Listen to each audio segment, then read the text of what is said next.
नमस्कार साथियों। आज वैशाखी का पावन पर्व है। मैं सभी देशवासियों को वैशाखी की लख लख बधाइयां देता हूं। उल्लास भरे इस त्योहार में आज 70,000 से ज्यादा युवाओं को केंद्र सरकार के विभिन्न विभागों में सरकारी नौकरी मिली है। आप सभी युवाओं को, आपके परिवारजनों को बहुत बहुत बधाई। आपके उज्जवल भविष्य के लिए अनेक अनेक शुभकामनाएं। साथियों, विकसित भारत की संकल्प से सिद्धि के लिए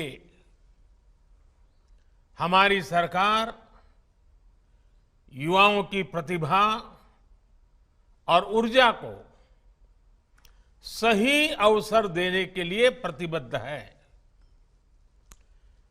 केंद्र सरकार के साथ ही गुजरात से लेकर असम तक, उत्तर प्रदेश से लेकर के महाराष्ट्र तक एनडीए और भाजपा शासित राज्यों में सरकारी नौकरी देने की प्रक्रिया तेज गति से चल रही है। कल ही मध्य प्रदेश में 22,000 से ज्यादा शिक्षकों को नियुक्ति पत्र सौंपे गए। ये राष्ट्रीय रोजगार मेला भी युवाओं के प्रति हमारे कमिटमेंट का प्रमाण है। साथियों, आज भारत दुनिया की सबसे तेज रफ्तार से आगे बढ़ने वाली अर्थव्यवस्था है। पूरी दुनिया कोविड के बाद मंदी से जूझ रही है। ज्यादातर देशों की अर्थव्यवस्था लगातार गिरती चली जा रही है, लेकिन इन सब के बीच भारत को दुनिया एक ब्राइट स्पॉट के तौर पर देख रही है। आज का नया भारत अब जिस नई नीति और रणनीति पर चल रहा है, उसने देश में नई संभावनाओं और नए अवसरों के द्वार खोल दिए हैं। एक समय था जब भारत टेक्नोलॉजी हो या इंफ्रास्ट्रक्चर, एक प्रकार से रिएक्टिव अप्रोच के साथ काम करता था, बस रिएक्ट करना। 2014 के बाद से भारत ने प्रोएक्टिव अप्रोच अपनाई है। इसका नतीजा ये हुआ है कि 21वीं सदी का ये तीसरा दशक रोजगार और स्वरोजगार के वो अवसर पैदा कर रहा है जिनकी पहले कल्पना भी नहीं की जा सकती थी। आज युवाओं के सामने कई ऐसे सेक्टर्स खुल गए हैं जो 10 साल पहले उपलब्ध तक नहीं थे। हमारे सामने स्टार्टअप्स का उदाहरण है। स्टार्टअप्स को लेकर आज भारत के युवाओं में जबरदस्त उत्साह है। एक रिपोर्ट के मुताबिक स्टार्टअप्स ने 40 लाख से ज्यादा डायरेक्ट और इनडायरेक्ट जॉब तैयार की हैं। इसी तरह ड्रोन इंडस्ट्री है। आज एग्रीकल्चर हो या डिफेंस सेक्टर, इंफ्रास्ट्रक्चर से जुड़े सर्वे हो या फिर स्वामित्व योजना, ड्रोन की मांग लगातार बढ़ती जा रही है। इसलिए बहुत सारे युवा ड्रोन मैन्युफैक्चरिंग, ड्रोन फ्लाइंग से जुड़ रहे हैं। आपने ये भी देखा है कि बीते 8-9 वर्षों में कैसे देश के स्पोर्ट्स सेक्टर का कायाकल्प हो गया है। आज देश भर में नए स्टेडियम तैयार हो रहे हैं, नई एकेडमी तैयार हो रही है। इनमें कोच, टेक्नीशियन, सपोर्ट स्टाफ की जरूरत पड़ रही है। देश में स्पोर्ट्स का बजट 2 गुना होने से भी युवाओं के लिए नए मौके बन रहे हैं। साथियों, आत्मनिर्भर भारत अभियान की सोच और अप्रोच सिर्फ स्वदेशी अपनाने और वोकल फॉर लोकल से कहीं ज्यादा है। ये सीमित दायरे वाला मामला नहीं है। आत्मनिर्भर भारत अभियान गांव से लेकर शहरों तक भारत में रोजगार के करोड़ों नए अवसर पैदा करने वाला अभियान है।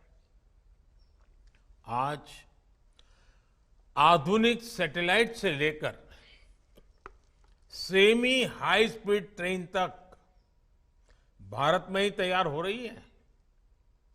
बीते 8-9 वर्षों में देश में 30,000 से ज्यादा नए और सुरक्षित LHB कोचेज बनाए गए हैं। इनके निर्माण में जो हजारों टन स्टील लगा है, अलग अलग प्रकार के प्रोडक्ट्स लगे हैं, उन्होंने पूरी सप्लाई चेन में रोजगार के हजारों नए अवसर बनाए हैं। मैं आपको भारत की टॉय इंडस्ट्री का भी उदाहरण दूंगा। अभी जितेंद्र सिंह जी ने उसका उल्लेख भी किया। दशकों तक भारत के बच्चे विदेशों से इंपोर्ट किए गए खिलौनों से ही खेलते रहे। ना तो उनकी क्वालिटी अच्छी थी, ना ही वो भारतीय बच्चों को ध्यान में रखकर बनाए जाते थे। लेकिन कभी किसी ने इस पर ध्यान नहीं दिया। हमने आयात होने वाले खिलौनों के लिए क्वालिटी पैरामीटर तय किए और अपनी स्वदेशी इंडस्ट्री को बढ़ावा देना शुरू किया। 3-4 वर्ष में ही टॉय इंडस्ट्री का कायाकल्प हो गया और इससे रोजगार के अनेकों नए अवसर तैयार हुए। हमारे देश में दशकों तक ये अप्रोच भी हावी रही कि डिफेंस इक्विपमेंट सिर्फ आयात किए जा सकते हैं, बाहर से ही ला सकते हैं। हम अपने देश के मैन्युफैक्चरर्स पर ही उतना भरोसा नहीं करते थे। हमारी सरकार ने इस अप्रोच को भी बदल डाला। हमारी सेनाओं ने 300 से ज्यादा ऐसे साजो सामान और हथियारों की लिस्ट तैयार की है जो अब भारत में ही बनाए जाएंगे, भारतीय इंडस्ट्री से ही खरीदे जाएंगे। आज भारत 15,000 करोड़ के डिफेंस इक्विपमेंट विदेशों में निर्यात कर रहा है। इससे रोजगार के हजारों अवसर तैयार हुए हैं।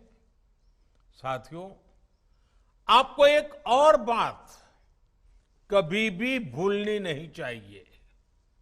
जब देश ने 2014 में हमें सेवा का अवसर दिया, तब भारत में बिकने वाले ज्यादातर मोबाइल फोन विदेशों से आयात किए जाते थे। हमने लोकल प्रोडक्शन बढ़ाने के लिए इंसेंटिव्स दिए। अगर आज भी 2014 से पहले वाली स्थिति होती तो फॉरेन एक्सचेंज पर हमारे लाखों करोड़ रुपए खर्च हो गए होते।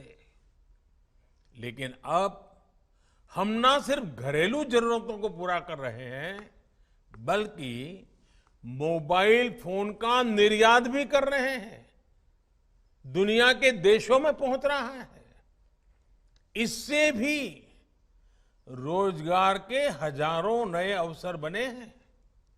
साथियों, एम्प्लॉयमेंट जनरेशन का एक और पक्ष है और वो इंफ्रास्ट्रक्चर प्रोजेक्ट्स में सरकार द्वारा किया गया इन्वेस्टमेंट। हमारी सरकार इंफ्रास्ट्रक्चर प्रोजेक्ट्स में तेज रफ्तार के लिए जानी जाती है। जब सरकार कैपिटल एक्सपेंडिचर पर खर्च करती है तो बड़े पैमाने पर इंफ्रास्ट्रक्चर जैसे रोड, रेलवे, पोर्ट, नई इमारतें, बहुत सी प्रकार की चीजें तैयार हो जाती है। इंफ्रास्ट्रक्चर निर्माण में इंजीनियर, टेक्नीशियन, अकाउंटेंट, श्रमिक, हर प्रकार के उसमें तरह तरह के इक्विपमेंट, स्टील, सीमेंट, ऐसी भांति भांति की चीजों की जरूरत पड़ती है। हमारी सरकार के दौरान पिछले 8-9 वर्षों में कैपिटल एक्सपेंडिचर में 4 गुना बढ़ोतरी हुई है। इससे रोजगार के नए अवसर और लोगों की आय दोनों में वृद्धि हुई है।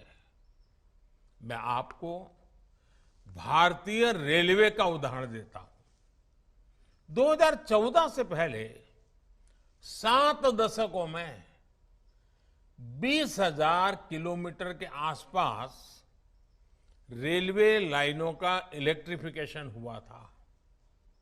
पिछले 9 वर्षों में हमने करीब करीब 40,000 किलोमीटर रेल लाइनों का इलेक्ट्रिफिकेशन पूरा किया है। 2014 से पहले एक महीने में सिर्फ 600 मीटर नई मेट्रो लाइन बनाई जाती थी। 600 मीटर। आज हम हर महीने लगभग 6 किलोमीटर की नई मेट्रो लाइन बना रहे हैं।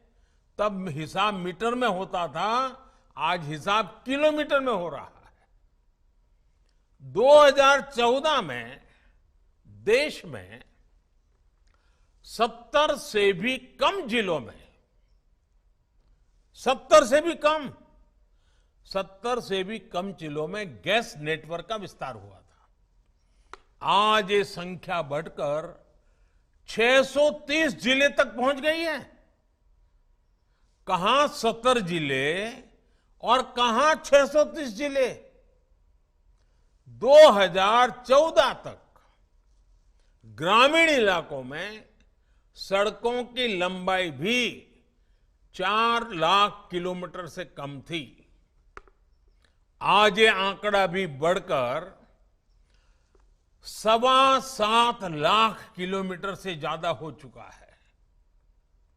आप अंदाजा लगा सकते हैं कि जब गांव में सड़क पहुंचती है तो उसका क्या क्या प्रभाव होता है। इससे पूरे इकोसिस्टम में तेज गति से रोजगार का सृजन होने लगता है। साथियों, ऐसे ही काम देश के एविएशन सेक्टर में हुआ है। 2014 तक देश में 74 एयरपोर्ट थे। आज इनकी संख्या 148 हो गई है। हम सभी जानते हैं कि एयरपोर्ट ऑपरेशंस में कितने ज्यादा स्टाफ की जरूरत पड़ती है। आप अनुमान लगा सकते हैं कि इतने नए एयरपोर्ट्स ने भी देश में हजारों नए अवसर तैयार किए हैं। और आपने देखा है कि हाल ही में एयर इंडिया ने रिकॉर्ड संख्या में नए हवाई जहाज खरीदने का ऑर्डर दिया है। कई और भारतीय कंपनियां भी इसी तैयारी में हैं। यानी आने वाले दिनों में इस सेक्टर में कैटरिंग से लेकर इन फ्लाइट सर्विसेज तक, मेंटेनेंस से लेकर ऑन ग्राउंड हैंडलिंग तक बड़ी संख्या में नए अवसर तैयार होंगे। ऐसी ही प्रगति हमारे पोर्ट सेक्टर में भी हो रही है। समुद्री तट का जो विकास हो रहा है, हमारे पोर्ट्स जो डेवलप हो रहे हैं, आज हमारे पोर्ट्स पर पहले की तुलना में कार्गो हैंडलिंग 2 गुनी हो चुकी है और इसमें लगने वाला समय अब आधा रह गया है। इस बड़े बदलाव ने पोर्ट सेक्टर में भी बड़ी तादाद में नए अवसर तैयार किए हैं। साथियों, देश का हेल्थ सेक्टर भी एम्प्लॉयमेंट जनरेशन का बेहतरीन उदाहरण बन रहा है। 2014 में भारत में 400 से भी कम मेडिकल कॉलेज थे। आज 660 मेडिकल कॉलेज है। 2014 में अंडर ग्रेजुएट मेडिकल सीटों की संख्या करीब 50,000 थी।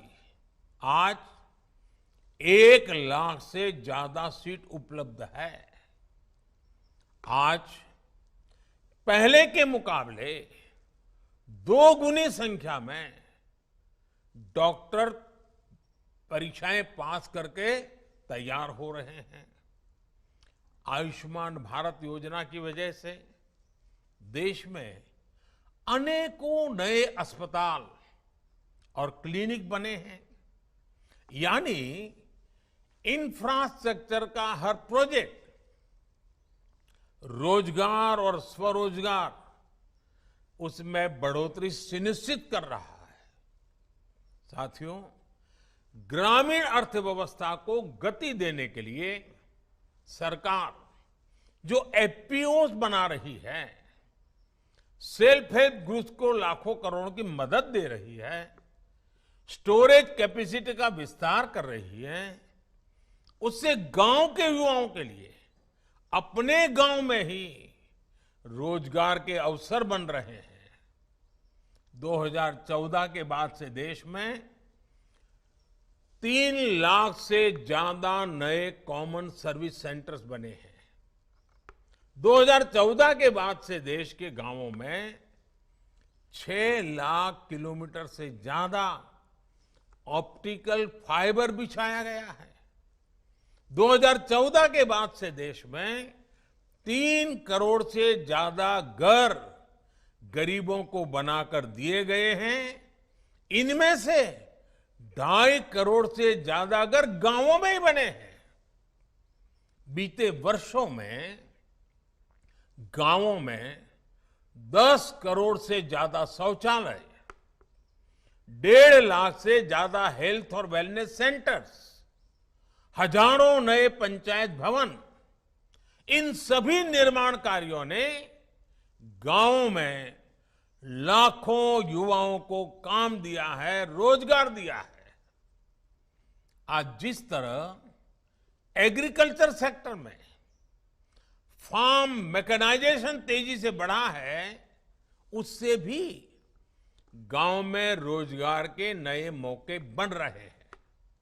साथियों, आज भारत जिस तरह से अपने लघु उद्योगों की हैंड होल्डिंग कर रहा है, अपने यहां एंटरप्रेन्योरशिप को बढ़ावा दे रहा है, इससे बड़ी संख्या में रोजगार का निर्माण सुनिश्चित हो जाता है।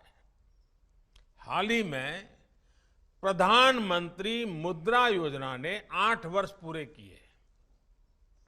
इन 8 वर्षों में मुद्रा योजना के तहत बिना बैंक गारंटी 23 लाख करोड़ रुपए का लोन दिया गया है। इसमें से 70% लोन महिलाओं को मिला है। इस योजना ने 8 करोड़ नए एंटरप्रेन्योर्स तैयार किए हैं। यानी ये वो लोग हैं जिन्होंने मुद्रा योजना की मदद से पहली बार अपना कोई कामकाज शुरू किया है। मुद्रा योजना की सफलता ने देश के करोड़ों लोगों को स्वरोजगार के लिए हौसला दिया है, नई दिशा दिखाई है। और मैं साथियों आपको एक और बात बताना चाहता हूं। ग्रास रूट लेवल पर इकोनॉमी की ताकत बढ़ाने में माइक्रो फाइनेंस का कितना महत्व होता है, माइक्रो फाइनेंस कितनी बड़ी शक्ति बनकर के उभरता है, ये हमने इन 8-9 साल में देखा है। बड़े बड़े अपने आप को महारथी मानने वाले, बड़े बड़े अर्थशास्त्र के पंडित मानने वाले और बड़े बड़े मालेतुजारों को फोन टैप कर करके लोन देने वाली की आदत वाले लोग पहले कभी भी माइक्रो फाइनेंस की ताकत को नहीं समझ पाए। आज भी ये लोग माइक्रो फाइनेंस का मजाक उड़ा रहे हैं। इनको देश के सामान्य नागरिक के सामर्थ्य का समझ ही नहीं है। साथियों, आज जिन लोगों को नियुक्ति पत्र मिला है, उन्हें मैं विशेष तौर पर कुछ सुझाव अवश्य देना चाहता हूं। आप में से कुछ लोग रेलवे, तो कुछ लोग शिक्षा क्षेत्र से जुड़ रहे हैं, कुछ लोगों को बैंकों में अपनी सेवाएं देने का अवसर मिल रहा है। ये आपके लिए देश के विकास में योगदान देने का अवसर है। देश 2047 में 2047 में जब आजादी के 100 साल मनाएगा, विकसित भारत बनने का लक्ष्य लेकर आगे बढ़ रहा है। और मैं जानता हूं आज आपकी जो उम्र है, ये आपके लिए सच्चे अर्थ में अमृतकाल है। आपके जीवन का ये 25 वर्ष देश एकदम से तेज गति से आगे बढ़ने वाला माहौल वाला है और उसमें आप योगदान दे जा रहे हैं। आप कल्पना कर सकते हैं कितने उत्तम कालखंड में, कितने उत्तम अवसर के साथ देश को आगे बढ़ाने के लिए आज आपके कंधों पर आप नई जिम्मेवारी ले रहे हैं। आपका एक एक कदम, आपके समय की एक एक पल देश को तेज गति से विकसित भारत बनाने में काम आने वाली है। आज आप एक सरकारी कर्मचारी के तौर पर अपनी यात्रा भले शुरू कर रहे हैं। इस यात्रा में हमेशा उन बातों को याद रखना चाहिए और हमेशा अपने आप को एक सामान्य नागरिक के तौर पर आप पिछले 5 साल से 10 साल से जब से समझने लगे हैं, क्या महसूस करते थे, सरकार का कौन सा व्यवहार आपको अखरता था, सरकार का कौन सा व्यवहार आपको अच्छा लगता था। आप भी ये जरूर मन में मानिए कि जो बुरे अनुभव आपको आए हैं, आपके रहते हुए किसी भी देश के नागरिक को बुरा अनुभव नहीं आने देंगे। जो आपको बीती होगी, आपके कारण किसी को नहीं बीतेगी। यही बहुत बड़ी सेवा है।